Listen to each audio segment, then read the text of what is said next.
দেশের সর্বোচ্চ আদালত মহামান্য সুপ্রিম কোর্ট স্পষ্ট করে বলেছে আজকে, যদি যোগ্য এবং অযোগ্য প্রার্থীদের মধ্যে সঠিকভাবে বাছাই করা না হয়, যোগ্য অযোগ্য নির্বাচন করা না হয়, তবে পুরো প্যানেল বাতিল হয়ে যাবে।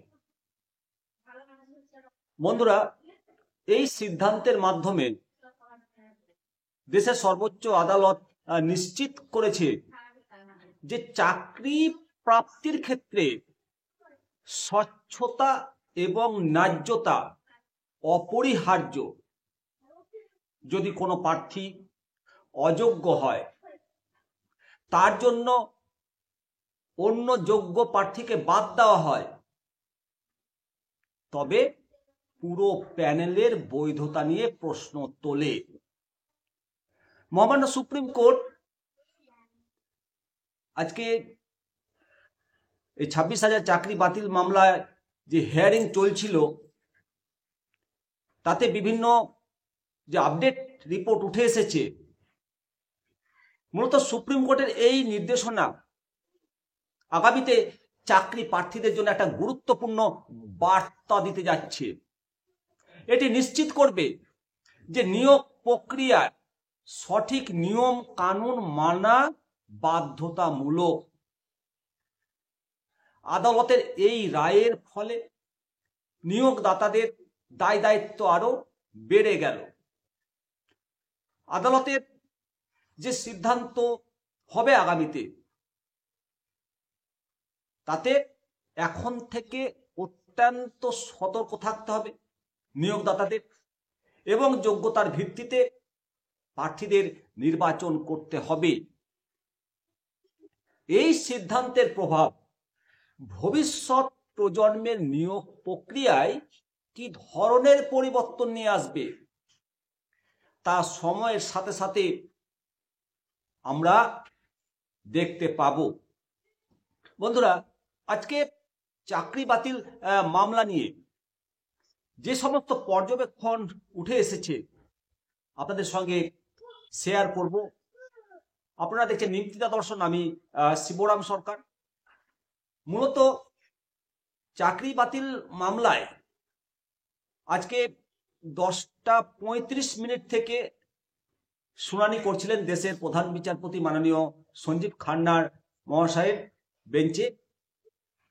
প্রথম দফার শুনানির মাঝে বিরতি হয়, দ্বিতীয় দফায় ফের শুনানি হয়। সেই শুনানি দীর্ঘক্ষণ চলছে। কলকাতা হাইকোর্টের রায় বহাল রেখে 2016 সালের পুরো নিয়োগ প্রক্রিয়া বাতিল হবে না, নাকি যোগ্য অযোগ্য চাকরি প্রার্থীদের আলাদা করার নির্দেশ দেবে শীর্ষ আদালত, সেটা সকলেই জানতে উদ্গ্রীব ছিল। বৃহস্পতিবার আজকে শুনানি মূলত যোগ্য এবং অযোগ্য চাকরি প্রার্থীদের বাছাই করার উপর জোর দেওয়া হয়েছে। সম্ভাব্য কোন উপায়ে সেটা করা যায় তার একটা ইঙ্গিত দিয়ে রেখেছে। তবে যোগ্য অযোগ্য বাছাই করা না গেলে পুরো প্যানেলটা বাতিল করে দেওয়া হবে, সাফ জানিয়েছেন দেশের প্রধান বিচারপতি। প্রধান বিচারপতি বলেছেন যে যোগ্য অযোগ্য বাছাই করা না গেলে পুরো প্যানেল বাতিল করতে হবে। এই মামলার পরবর্তী শুনানি জানুয়ারিতে।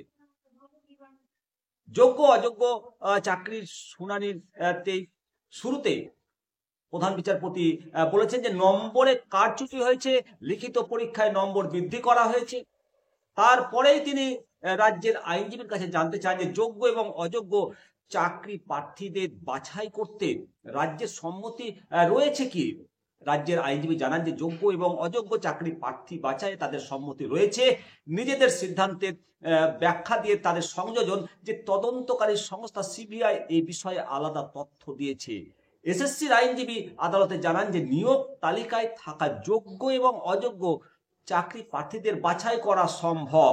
তারপরে এসএসসির উদ্দেশ্যে প্রধান বিচারপতির প্রশ্ন যে আমাকে বোঝান যে কেন হাইকোর্ট বলল যোগ্য অযোগ্য আলাদা করা সম্ভব নয়। যোগ্য অযোগ্য বাছাই করা সম্ভব নয়, আদালত জানিয়েছে কলকাতা হাইকোর্ট এর আগে। তারপরে কেন এটা বলেছে, এই প্রশ্ন করেছেন এবং রাজ্যকে একই সঙ্গে প্রশ্ন করেছেন সুপ্রিম কোর্ট। সুপার নিউমেমারি পোস্ট নিয়ে সুপ্রিম কোর্টে প্রশ্নের মুখে পড়েছে রাজ্য। অপরদিকে এসএসসির আইনজীবীরা একাধিক প্রশ্ন মানে বিদ্ধ, শীর্ষ আদালতের প্রশ্ন মানে বিদ্ধ। এসএসসি 26 লক্ষ চাকরি প্রার্থী পরীক্ষা দিয়েছে, কিছু নিয়োগে অনিয়ম হয়েছে, কিন্তু পুরো নিয়োগে নয়, ধাপে ধাপে পরীক্ষা হয়েছে, তাই সব ও এমআরসির সংরক্ষণ করে রাখাও সম্ভব ছিল না। 2021 সাল পর্যন্ত কোনো অনিয়মের অভিযোগ করা হয়নি, কিন্তু এসএসসির ব্যাখ্যায় সন্তুষ্ট হতে পারেননি প্রধান বিচারপতি। তিনি এসএসসির উদ্দেশ্যে বলেছেন পরিষ্কার যে অন্যের হাতে তথ্য তুলে দিলেন, নিজেদের হাতে রাখলেন না। এটা কিভাবে করতে পারলেন? আপনারাও কারচুপি করেছেন। পঙ্কজ বনসল যে কারচুপি করেছে তা জানা গেছে, সমস্যা আপনাদের নিয়ে। একই সঙ্গে প্রধান বিচারপতি বলেছেন যে কোন ওমারশিটের তথ্য ক্যাপচার করা হয়েছে। অপরদিকে প্রধান বিচারপতি বলেছেন যে কোন ওএমআরশিট তথ্য ক্যাপচার করা হয়েছে সেটা দুপুর 2টোর মধ্যে ডিটেলসে জানান। ওএমআরশিট শুনানির একটি পর্যায়ে প্রধান বিচারপতি জানতে চান যে ওএমআরশিট নষ্ট করা হয়েছিল কিনা, নষ্ট করলেও কতদিনের মধ্যে নষ্ট করার নিয়ম রয়েছে। রাজ্য জানায় যে 1 বছরের মধ্যে ওএমআরশিট নষ্ট করা হয়। ওএমআরশিট মিরর ইমেজ সংরক্ষণ করে রেখেছে এসএসসি। তার পরিপ্রেক্ষিতে বিচারপতির মন্তব্য যে সাধারণভাবে এটা সঠিক নয়। একই সঙ্গে রাজ্যের উদ্দেশ্যে তার মন্তব্য, কেউ ওএমআরশিটের মিরর ইমেজ সংরক্ষণ করে রাখেনি, এসএসসি করেনি, তারা দায়িত্ব দিয়েছিল নাইসাকে, তারাও করেনি। নাইসা আবার স্ক্যানটেককে দায়িত্ব দিল, তারাও সংরক্ষণ করেনি, স্ক্যানটেক স্ক্যান করে ছেড়ে দিয়েছিল। মোটের ওপর যোগ্য ও অযোগ্য চাকরি প্রাপকদের বাছাই করতে মেটাডাটা খুঁজে বের করতে হবে বলে মন্তব্য করেন মাননীয় প্রধান বিচারপতি। সেই প্রসঙ্গে তার সংযোগ যে তা না হলে আমরা যোগ্য অযোগ্য তালিকা বাছাই করতে পারবো না। একই সঙ্গে প্রধান বিচারপতি বলেন যে সঠিক বিষয় হলো এসএসসির মিরর ইমেজই রাখেনি, আসল কপি নেই, প্রমাণ বলতে শুধু স্ক্যান কপি রয়েছে। আবার তার সঙ্গে এসএসসির বসানো নম্বরের কোনো মিলই নেই, এমনকি স্ক্যানিং এ অনিয়ম করা হয়েছে, গোপন করা হয়েছে অনেক কিছু। এসএসসিকে দুষে রাজ্যের আইনজীবী বলেন যে কোনো টেন্ডার ছাড়াই নাইসাকে দায়িত্ব দিয়েছিল এসএসসি, তারা কেন এমন করলো স্পষ্ট নয়। প্রধান বিচারপতি বলেছেন যে অনেক কিছু গোপন করা হয়েছে, এটা জলের মতো পরিষ্কার, আসল এবং স্ক্যান ও এমআরশিট এক নয়। এর পরিপ্রেক্ষিতে পাল্টা সওয়াল রাজ্যের শুনানিতে রাজ্যের আইনজীবী বলেছেন যে সিবিআই তদন্ত করে নির্দিষ্ট সংখ্যক বেআইনি নিয়োগ পেয়েছে, তাহলে কেন পুরো 24,000 চাকরি বাতিল করা হলো? এটা মাথায় রাখা দরকার যে মূল মামলা দায়ের করা হয়েছে নিয়োগ প্রক্রিয়ার 2-3 বছর পর। এবার একটু জানানো দরকার যে হাইকোর্টে কি হয়েছিল। গত 22 এপ্রিল স্কুল সার্ভিস কমিশন এর নিয়োগ দুর্নীতি মামলার রায় ঘোষণা করেছিল কলকাতা হাইকোর্ট। হাইকোর্টের 2 বিচারপতি মাননীয় দিবাংশু বসাক এবং মাননীয় বিচারক মোহাম্মদ সাফার রশিদের ডিভিশন বেঞ্চ 16 সালের নিয়োগ প্রক্রিয়া বাতিল করে।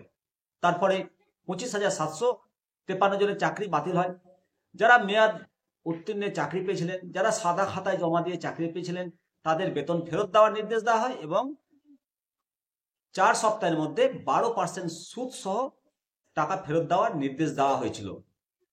এদিকে শুনানি চলাকালীন মধ্যশিক্ষা পর্ষদের আইনজীবী বলেন যে দেশে নাকি এমন কোনো রাজ্য নেই যেখানে শিক্ষক নিয়োগ নিয়ে সমস্যা হয়নি, তবে এটা উৎসাহ দিচ্ছি না। তারপরেই খানিকটা সংশয়ের সুরেই প্রধান বিচারপতিকে বলতে শোনা যায়, রিপোর্ট মাধ্যম যেটা উঠে আসছে, তিনি জানেন না ডাল মে কালা হ্যায় ইয়া সব কুছ হি কালা হ্যায়, কিছু গন্ডগোল আছে নাকি পুরোটাই গন্ডগোলে ভরপুর। সুতরাং যোগ্য অযোগ্য এটা যদি বাছাই করা সম্ভব না হয় তাহলে পুরো প্যানেলটাই বাতিল হবে এবং আগামী জানুয়ারি মাসে এর আবার শুনানি হবে। বন্ধুরা, আপনারা অবশ্যই আপনাদের মতামত জানাবেন, কমেন্ট সেকশনে কমেন্ট করবেন। ভালো থাকুন, সুস্থ থাকুন। আপনাদের সঙ্গে আমি শিবরাম সরকার পরবর্তী আপডেট নিয়ে আবার আসবো।